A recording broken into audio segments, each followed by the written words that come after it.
Napakaswerte niya, grabe, dahil siya ang nag-iisang survivor sa nag-crash na Air India flight Boeing 787 sa India.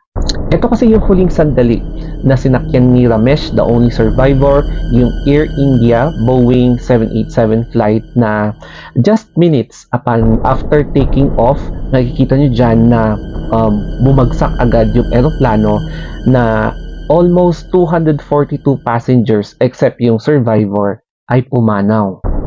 Maraming nagsasabi na mukhang swerte yung naupuan ng lone survivor na ito na si Ramesh doon sa 11A. Kung makikita nyo, yan yung banda ng 11A na walang bintana, tapos doon ka talaga sa tabi ng exit na yan.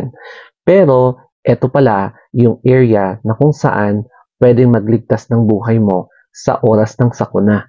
Ganito kasi yung itsura ng 11A seater na walang bintana. So, hindi talaga yan nire-recommend ng karamihan, especially kapag frequent traveler ka, lalo na kapag yung iniisip mo ay yung comfort. So, as you can see here, hindi talaga nire-recommend. Alam nyo ba na minsan na rin akong napaupo sa 11A seater na yan na malapit mismo katabi ko yung exit. That was my flight way back noong 2016 pa. Yung flight ko noon ay from Boracay to Manila at around 10 p.m. pero medyo nadilim ng pagdating ng flight kaya naging 12 midnight. And nung nandun mismo ako sa plane, sa flight, napansin ko na mas spacious yung paa, pwede mong i-stretch, tapos wala ka masyadong katabi, pati sa likod, may mas malawak yung space. So, mas naging comfy ako doon kahit na walang window. And then, lingid sa kaalaman ko na yun pala yung isa sa mga safest kapag merong ganong klaseng sakuna. Pero going back to the topic, eto na talaga yung pinaka worst case scenario na ayaw mong mangyari kapag sumasakay ka ng airplane. And may mga screenshots dito wherein kinunan mismo footage ng mga ilan sa mga pasahero bago nangyari yung sakuna. So siguro yung mga phones na na-recover, nakita nila yung mga save videos wherein yun na talaga yung last moments bago nangyari, bago nag-crash landing yung aeroplanong ito. So nakakatakot, no? Nakakatrauma, lalong-lalo na kapag kakilala mo yung passenger, mas lalo na kapag kapamilya mo pa, relative, or mga pinsan, mga ganyan. Mukhang nagkaroon pala ng previous technical issue ang eroplanong ito na kuha ng mga ibang pasahero nung nagkaroon sila ng ibang flight, hindi yung flight na yan. So, makikita sa mga screenshots na yan na may mga problema doon sa mga monitors nila, may napansin sila sa plane, ang dami nila napansin na mga issue talaga sa aircraft na yan na hindi chinek na maayos.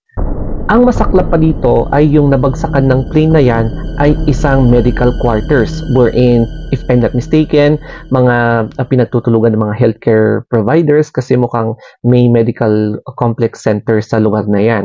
So, nagkaroon probably ng mga additional fatalities, tapos injuries kasi isang building complex yung pinagbagsakan ng eroplanong yan. So, nakakalungkot talaga, no? Dito naman sa isang anggulo na CCTV camera dun sa isang part ng airport, if I'm not mistaken. So, makikita nyo yung pag-take off talaga ng airplane ng Air India. And then, in just a matter of seconds, mukhang hindi siya papaakyat, no? Tapos parang steady lang siya and then biglang pababa. Tapos, ayan, sumabog na siya.